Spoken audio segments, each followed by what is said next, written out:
the history within regards to it. And we are going to speak tonight about Argentina. Now, this is going to be possibly maybe a 2-part or 3-part series over here, just like we've done on various other occasions in other videos. And we're going to explore the history within regards to the country Argentina. We've spoken about many of the South American countries already here in this series. So various different facts that we're going to say today might have overlapped from previous videos, but in of itself, I think it's a very, very important topic. Argentina, here we come. So very interesting. So when does apparently the community, we're going to talk about the earlier years, let's just say within regards to Argentina. We're going to leave for the next parts the latter years, let's just say in itself. And the history of Argentina goes back to the earlier part of the 16th century, obviously following the expulsion of the Jews from Spain, which was spoken about on various occasions before. They fled persecution, the Spanish Inquisition, and immigrated to various different places. And Argentina was one of those places where they would actually end up going to.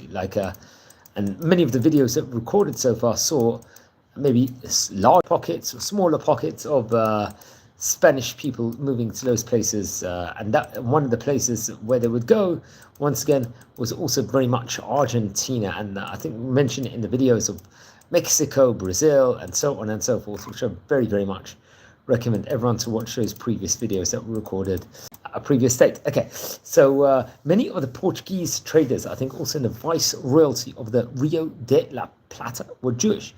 An organized Jewish community, I think, did not develop until after Argentina gained independence from Spain in the year 1816.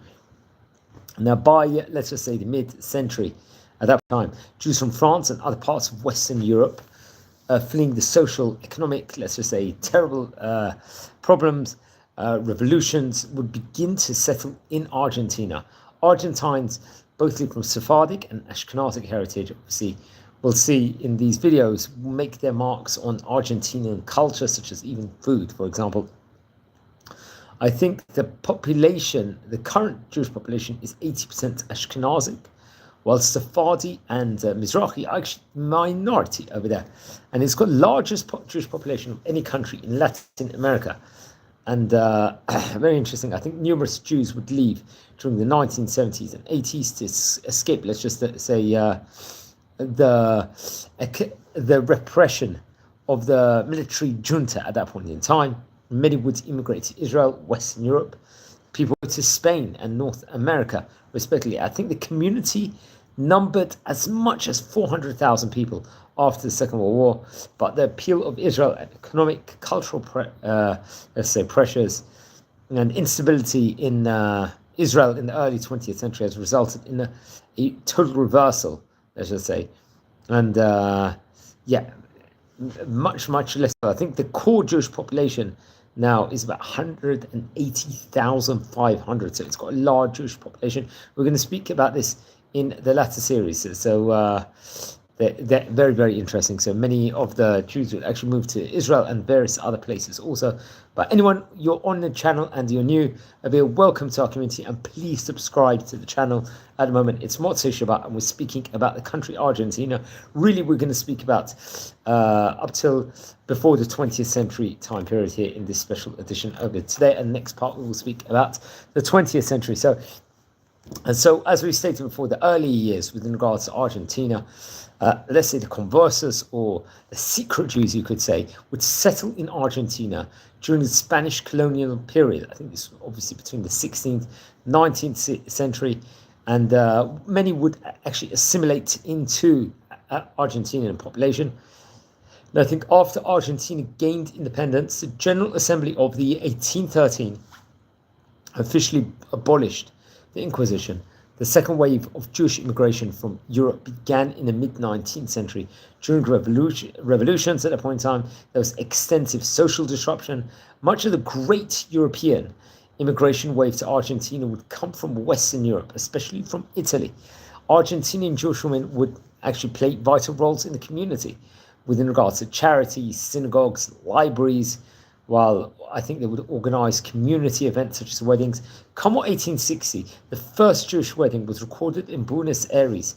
I think there was a minyan also organized for a high holiday service a few years later, which would lead, let's just say, to the establishment of the Congregation Israelita de la Repubblica over there. So very, very interesting. Now, friends, anyone, welcome. You're joining in. Welcome to our community. We're exploring the history of the Argentinian Jewish community here on this special edition over here. So I recommend everyone to continue and, welcome and enjoy all our fantastic content. As we're going to, in this series, we're going to explore who were the great rabbis of Argentina of yesteryear, and so forth. So it's a very, very special edition over here. That's something I will definitely point out. Okay, so we're talking about now the agricultural settlement. I think it was in the late 19th century. The Ashkenazic immigrants, they fled poverty, and there was pogroms, unfortunately, in Russia and in Eastern Europe, and they would go on to settle in Argentina. They were attracted by, let's say, an indoor immigration policy. These Jews became known as Russos, I believe Russians. Now, I think come with the 1889. There was a group of 824 Russian Jews arrived in Argentina, if I'm not mistaken. They bought land, established a colony named Moisesville, if I'm not mistaken. And in, let's say, tough economic straits, they appealed to the German philanthropist Baron Maurice de Hirsch, who founded the Jewish Colonization Association, which helped manage the various colonies. Now, I think in its main day, the association owned more than 600,000 hectares of land, and between the years 1906 1912, 13,000 Jewish people immigrated to Argentina every year, mostly from Europe, but also people would come from Morocco and Ottoman Empire. And by 1920, more than 150,000 Jews were living in Argentina, a huge Jewish community that was over there at that stage in time. Now, anyone joining into the channel, welcome. Please subscribe to the channel, and we're a fantastic channel that gives loads of great content, and we do tours all over Israel. So enjoy. You're going to have a fantastic time. Now, I think there was, after the passing of, very interesting, of his son and heir, de Hirsch, who was speaking about Maurice de Hirsch, devoted himself to Jewish philanthropy and alleviating, let's say, Jewish suffering at that point in time. In Eastern Europe, he developed a plan to bring Jews to Argentina as autonomous agricultural settlers. This, let's say, joined with Argentines' campaign to attract immigrants. Come with the 1853 Constitution guaranteed religious freedom, and the country had vast unpopulated land reserves. I think at that point in time, the president was Julio Argentino Roca. A policy of mass immigration was encouraged and provided relief to refugees fleeing the violent pogroms in the Russian Empire from 1881 onwards. Let's say something about Maurice de Hirsch, because he was a famous philanthropist of his time. I think he was actually born in Munich in the 1831, and he came from a Jewish family of bankers, if I'm not mistaken. Very interesting enough. So he was very famous. I think his wife's name was Clara Blischofsheim, if I'm not mistaken, daughter of Jonathan Raphael Bischofheim, if I'm not mistaken. Actually had been from Brussels, if I'm not mistaken. And so much can be said in regards to him. He did a lot of philanthropy work at various different cases of times. I think he took an interest in Alliance Israelite Universal, if I'm not mistaken, and on 2 occasions presented the society with gifts reported over 1 million francs, if I'm not mistaken. And that's something we've spoken about on various occasions before. And he was, within regards to many different Jewish resettlement schemes he was involved with. I think a Bet Israel synagogue in Nova Scotia, if I'm not mistaken, a modern Orthodox synagogue will be actually established there, and many other places also. So that's maybe a class onto itself, speaking about philanthropists. But he was very much connected to Argentina. Okay, so Jewish agriculture, let's go back a bit. Jewish agricultural settlements were established in the provinces of Buenos Aires, I think Lapin and Riviera, Entre Rios, I think, and Santa Fe in Moisesville. A national census of 1895 at that point in time recorded that of the 6,085 people who identified as Jewish at that point in time, 3,880, about 64%, lived in the Entre Rios, if I'm not mistaken. Obviously, unfortunately, it was anti-Semitism that was taking place, and Jews became involved in most sectors of Argentine society. Many settled in main cities, like especially Buenos Aires, as they were, I think, prohibited from positions in government or military. Many would become farmers, peddlers, artisans, and shopkeepers. Jewish women in Argentina were essential in sustaining farmland and raising children who would continue this work. I think Eastern Europe and German Jewish women had many responsibilities on the farm, and with mothers and daughters working together to complete tasks in the field, they shared the physically demanding burden of farm life, preparing the fields for harvest and helping in eventual yield of crops. They were, for example, they were responsible for taking care of animals, preparing food, and performing other household tasks, obviously laundry, cleaning, so on and so forth. Now we're going to speak about the 20th century more in the next part of the series over here. I think it's very, very important that we try and get a whole breadth of what actually went on in Argentina. So to do justice, we will speak about that, I think, on a later stage, if I'm not mistaken, over here. So very, very interesting. Anyone that's joined to this show, welcome to our community over here.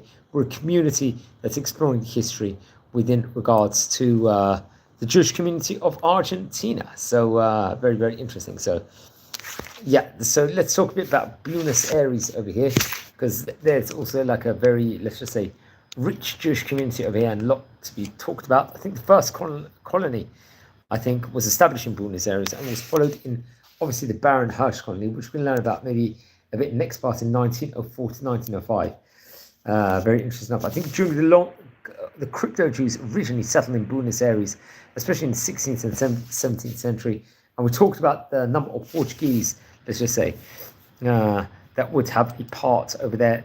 Let's just say, many were Judaizers, let's just say, were identified at the time.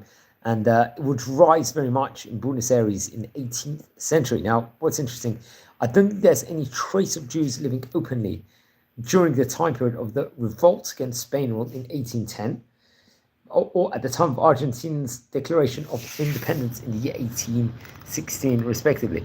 Now, obviously, we talked about the 19th century already, and we spoke about how the first marriage ceremony was in 1860. I think the first Yom Kippur first minyan would be on Yom Kippur in 1862, which actually led to the Jewish organization Congregational Israelita de la Republic Argentina to come around. And that's at that point in time, I think there was a wave of arrivals also from Argentina, which is also interesting, which we have to point out over here. So it's very, very interesting to explore, let's just say, the history of Argentina over here, what actually went on at all the various different points in time, and who the rabbis were also on the various different occasions over here. So that's very, very interesting. There was always a rabbinic history, let's just say, itself. And we're going to learn about the synagogues in Argentina. Also, let's speak about some of the earliest synagogues over here of Argentina. Now, obviously, being such a large population in, let's just say, in Israel, in Argentina itself, there were hundreds of thousands of Jews living there. There is always bound to be many, many synagogues over there. So the main synagogues you can talk about over there. Now, we are going to speak about we try and concentrate on the Orthodox synagogues over here, but I think in Argentina itself, there are also conservative synagogues. There is a conservative synagogue, and I think there's also Reform temples also, which were established on various different dates, for example. So we're not going to brush in so much within regards to that, but we can look at what were the synagogues over there at the various different stages of time. Anyone that's joining in, welcome to the channel. We are exploring about the history of the Jewish community in Argentina over here on this special edition, and it's going to be a few parts we have to point out over here on this specific day in of itself. So anyone that's new over here, welcome. And among the synagogues is a Grand Templo of Buenos Aires, for example. There is there's different images. There's a Shalom synagogue, for example, Templo Dr. Max Norda. Now, I'm not sure if all these synagogues what they were they Orthodox or Reform or Conservative or not, but there was Congregation Israel de la Republic Argentina, for example, Congregational Israelita de la Republic Argentina also. And there was the bags of synagogues, but we're going to try and concentrate that on the next session, respectively, over here. Anyone that's coming in live on this video, welcome to our community. We're exploring the history within regards to Argentina, the Jewish community over here. So welcome. And one rabbi we want to speak about who was quite famous, I think, especially during the time period of the late 19th century, maybe going more towards the early parts of the 20th century, Rabbi Yitzchak Eliyahu Laniado. Very interesting enough. He'll have a key role, I believe, in Argentina, and he happens to be a key rabbi. He actually passed away in the year 1918. This was, I think, during the time period of the First World War at this point in time, but we will say a few words with regards to him, because he was definitely active in the 20th century, respectively. And I think he actually came from Syria, and we're going to learn about how Syria will have a connection with Argentina. I think he would actually learn Torah from various great rabbis and Kabbalists in itself. And he would really be in a sphere where there was a lot of Torah-ness and so on and so forth. I think he would actually, in the year, he would learn, make Aliyah to Eretz Israel, and he would learn in Yeshivat Prat Yosef. I think in 1912, if I'm not mistaken, he would go to New York over there, and then he would actually arrive in to Argentina in Buenos Aires. So we're talking about very early 1900s. And I think it was close to Rabbi Shaul Sultan Dabach, who we're going to speak about before hopefully in the next class later on. And I think he was close to Rabbi Shaul Satan, would utilize it. At the end, I think his Hilula actually is on the 17th of Tishrei, if I'm not mistaken. And he's got a famous book called Yizra Yitzchak, which I think would, Al Derech Hasod, which would come out in the year 1912, if I'm not mistaken. I think it was printed later on in the year 1928. So that's very interesting. So anyone that's joining in live, welcome to our community. Please subscribe to the channel as we are exploring the history within regards to the country Argentina. Now, I think one of the earliest known rabbis, if I'm not mistaken, of the Argentine community in an official capacity was Rabbi Samuel Halfon, who would lead, I think, Libertad's street synagogue in Buenos Aires, if I'm not mistaken, over here. So that's very another interesting tidbit within regards to the country itself.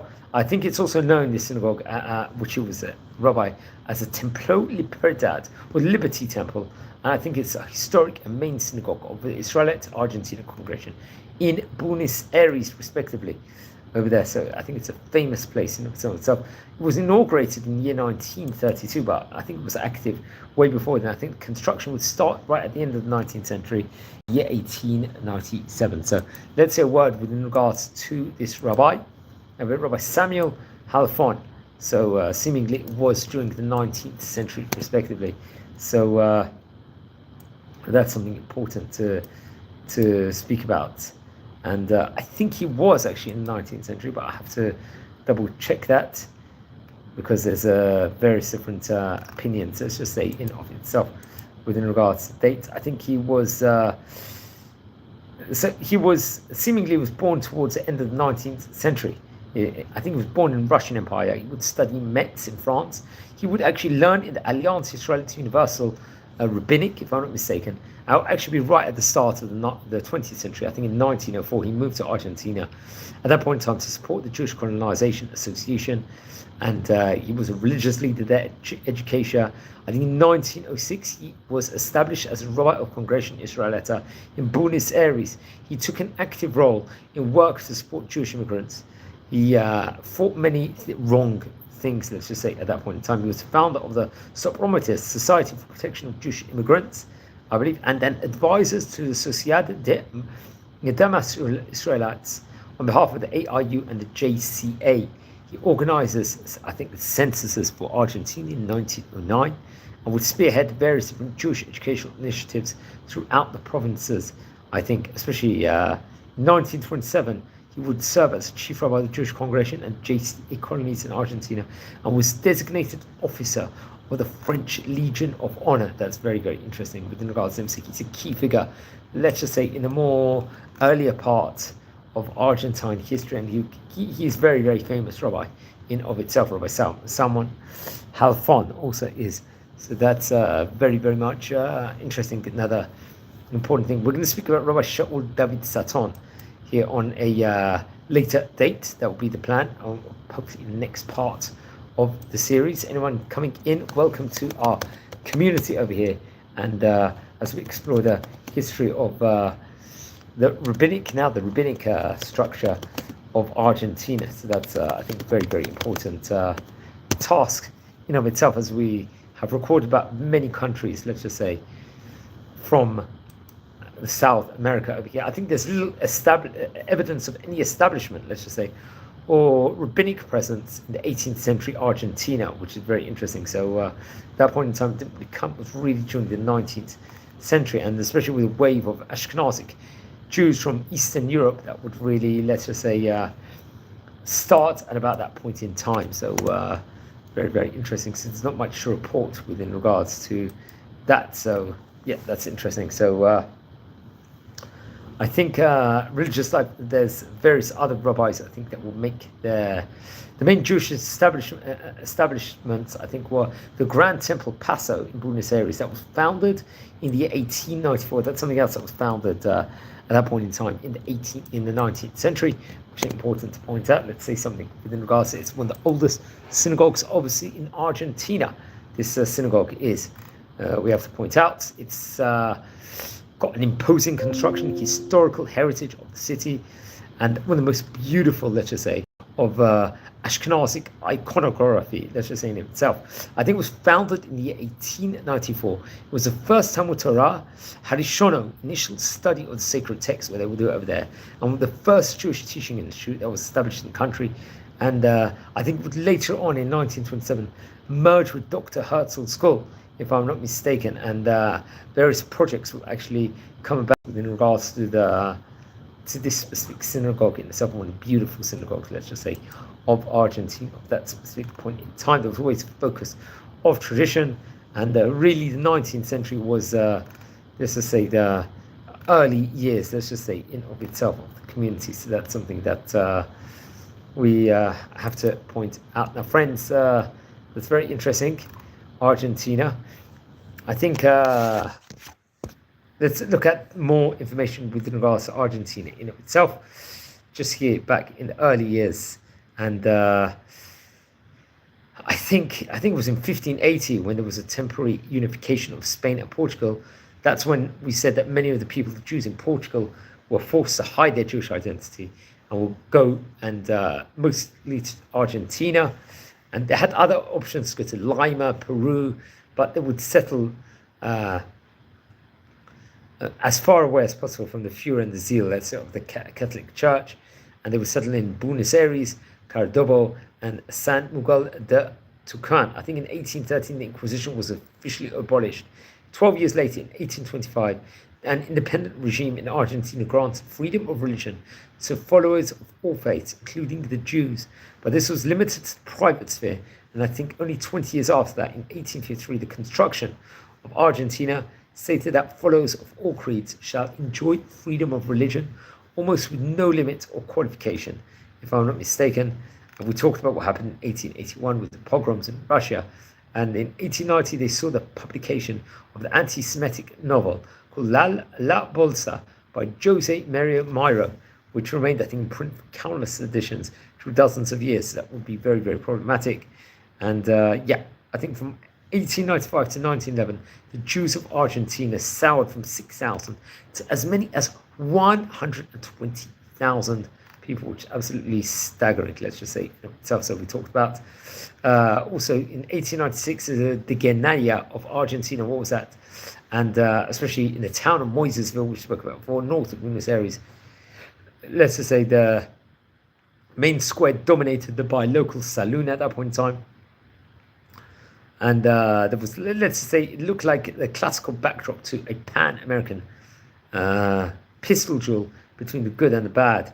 And I think various street names, Moisesville, Theodor Herzl, Baron Hirsch, and others, reveals that the town was home to most Jewish gachos at that point in time, who would rise each morning to milk the cows, but not before a quick. Obviously, they would pray, so there was they would pray in the local synagogue, if I'm not mistaken. So that's very, very interesting. But Jewish agricultural enterprises will come at that point in time, so that's very, very interesting. So yeah, anyone joining in live, we are exploring the history within regards to Argentina, the Jewish community over there. I think in 1895 there was as many as 6,085 Jewish people living there at that window of time. So that's very, very much interesting. So I recommend everyone to learn more within regards to that. And definitely, please, friends, watch over the previous videos that were recorded, especially with regards to other South American countries. I think it's very, very important people learn that in general. Now, the whole topic about Syrian Jews in Argentina is significant. I think they have the third largest Syrian Jewish population globally, if I'm not mistaken. So I think the first wave of Syrian Jews, that's the Spanish-speaking Moroccan, will begin in 1880, coming to Argentina. That's something to, they would establish strong communal institutions, synagogues, schools, kosher butcheries, all throughout. So that's something that we have to point out. Now, more we can say about is we can say more. There's another key figure, let's just say, in the Argentine history thing is Selim Salama, and I think he was an Arab Jew. He was born in 1886. He was an immigrant from Damascus who would flee to Argentina as a teenager in 1905 to escape religious persecution by, at that point in time, the Ottoman Empire, and would find himself working as a merchant alongside many of his compatriots, Jewish, Christian, and Muslim. There was a group called the Turcos, I think the Turks, by the Argentine government, because of the Ottoman passports they carried at that point in time. Many in Latin America countries where this was the case. The careless generalization of Syrian, Lebanese, and Palestinian and other Arabic-speaking immigrants carried at that point in time somewhat offensive connotation, let's just say, in of itself. But he was a key person. So Selim would set off alone into the deserts, the highlands, let's just say himself, isolated communities of the rugged countryside. He would begin his journey in Mendoza, I think, where his wife and young children kept house, and proceed along northbound route approximately 1,000 miles.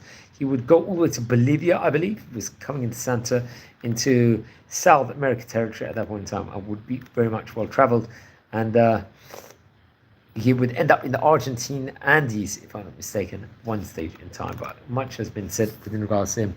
And he will just say something within regards. It's actually a whole massive article within regards to his journey in Argentina and what he achieved at that stage in time, which I would definitely very much recommend everyone to look at. Now, Argentina, let's speak a bit more about it. I think we're going to speak about till the First World War time period over here in this class, and we're going to speak at the more, let's just say, recent Jewish history as next session develops, let's just say, in of itself. So very, very interesting. So but we see there was a lot of agricultural settlement at that point in time in Argentina, and huge, let's just say, doings will actually occur in of itself all during that time. I think, just going back to the Buenos Aires community, it was established actually in 1862, as we spoke about before, and the first synagogue in Buenos Aires was inaugurated in the year 1875. So we talked about how the Ashkenazic Jews will come in at that point in time. I think in January 1919 it will be, in Buenos Aires there was a strike, and the police fomented pogroms that targeted Jews and destroyed their property. And there was, I think, a strike. Civilian vigilante gangs, I think the Argentine Patriotic League, went after so-called agitators and would kill or wound scores of victims, reported over. So that's something about. Well, we will speak more about that time period, I think, in the next session of the 18th century. So that's, I think, very, very important to. So many different historians will actually speak about the history of Argentina, which I recommend everyone to actually read about. And there's a lot of information, also, friends, on the internet connected to the country, different happenings that happen at various different points in time, and we can see how the Jewish community itself would evolve and increase and speed up at various states of times. That's very interesting as we look into it over here, as we look into the history of the Argentine Jewish community. So there's different places, I think, all throughout, and we're going to learn about in the next session about all the Zionistic work that actually took place at various cases of time in Argentina. So that's very interesting. And friends, welcome to our community over here. If you've just come live or you've just found our channel, wishing you all well at the moment. And as we explore the history of the Argentinian Jewish community here on this special edition of it, we've spoken about some of the key early figures that there were during that point in time. I think in Buenos Aires, the first synagogue community group was actually formed in 1860. It was someone named Henry Joseph, who was actually an English Jewish person, and someone named Louis Bray, a French Jewish person, that would actually, at that point in time, let's just say, create that first specific minyan. It's record.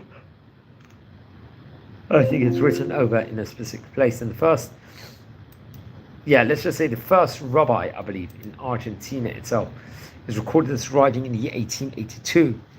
At that point in time, but the chief rabbi position was more modern, let's just say, position in of itself. Now, the Moisesville was actually established in the year 1889. This will be a place where many people will settle, mass immigration, and obviously we'll see the first rabbi actually come there at that stage in time. It's a town in Argentina, Moisesville is, and much can be said with regards to it. I think it's near the Santa Fe in Argentina, if I'm not mistaken. Obviously, it was founded on 23rd of October in 1889, obviously by Russian Jews and Eastern European Jews, respectively. And I think currently it has a population, or more recently in the 2010, 2,425. But seemingly that was a very popular Jewish area. I think it was leaders in 1887 of the Podolia and the Basabellia would meet in Katowice in Poland to seek solution for their problem.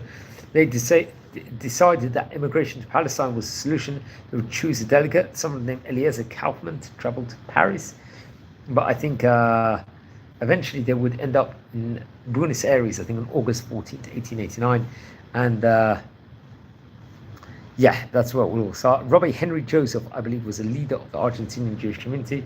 He would arrange newcomers, I think, to meet someone named Pedro Palacios, who was a Jewish community attorney, who I think was the owner of vast lands in the province of Santa Fe. And he would agree to sell, I think, the Western passengers some land that he owned. And I think by late August, contracts were signed and immigrants were on their way, respectively. So the whole thing that can be spoken about at that specific area inside that time. And as we explore the history of the Argentine Jewish community over here on this special edition, and more can be pointed within regards to that. There's a lot of information in just out there available with regards to the Jewish community of Argentina. So everyone, welcome to our community. And it's we like to explore the Jewish history over there, and the science of what went on, countries, where did the people go to, and so on and so forth. I think that Argentinians' 19th century Jewish cemeteries are actually located in agricultural colonies established by immigrants, obviously fleeing the Russian persecution. There's a Jewish cemetery of Algarabos in Colonia, Mauricio, and a cemetery, I think, in Moisesville, which are the prominent examples of the 19th century Jewish cemeteries. Let's just speak about them for a minute. I think the Moisesville Cemetery, I think, was located in Santa Fe province, and it was part of one of the first organized Jewish agricultural colonies in Argentina. It was founded actually in 1889. It's also known sometimes as the Jerusalem of South America, obviously preserving many aspects of original Jewish heritage, including the cemetery itself. Now, another cemetery that was really founded in the 19th century is Jewish cemetery of Algarabos. I think it's located Colonia Mauricio, Buenos Aires province, and was founded by the Jewish Colonization Association in the year 1891, providing historical insight into the lives of the early settlers. Very interesting. Then there's the dissident sections of Buenos Aires municipal cemeteries, which was, I think, was established within regards to Buenos Aires city limits, and I think an edict in the year 1896 would cancel the permission, but Jews were buried, if I'm not mistaken, in the dissident sections of the municipal cemeteries, such as Chacarita and Florence cemeteries, until around 1910. Now another one. The first Sephardic cemetery was inaugurated in the city of Santa Fe in 1895. I think it was known as Avellaneda, or the Barcas al Sud Cemetery. I think it was separated section. I think there was notable for the burial place of members of Sweet Migdal, and I think a Jewish criminal organization involved in human trafficking, who were denied burial in the mainstream Jewish cemeteries due to their activities over this. That's interesting tidbit also. There are now, some of these burial plots are historic landmarks, let's just say, in Argentina itself. And something else to point out within regards to that. So friends, everyone that comes to the channel, welcome. It's just part one. We're going to speak more in the next session about more 20th century Argentina, which I very much recommend everyone to watch this space for. And anyone that's new here on this channel, welcome to our channel, welcome to our community, and please subscribe. Don't forget to subscribe to the channel. We're nearing 8,000 subscribers at the moment as we speak about the Jewish community of Argentina in this part one over here, where we're going to learn more rabbis and so on and so forth of Argentina in the coming classes over here. So in this special edition over here. So welcome everyone. Wish you all a fantastic day. Thanks for watching, taking the time. We record a lot of great content here on this channel, not just for exploring history of various rabbis, let's just say per se. We are also exploring the history of different countries at the moment. As you can see, it's a project that we're very, very much celebrating and happy about at the moment. So I would very much recommend everyone to watch over those previous videos. And yeah, welcome. Also, we do little short clips we record with interesting personality here in modern day. That's in the project that we're working on for a minute or two.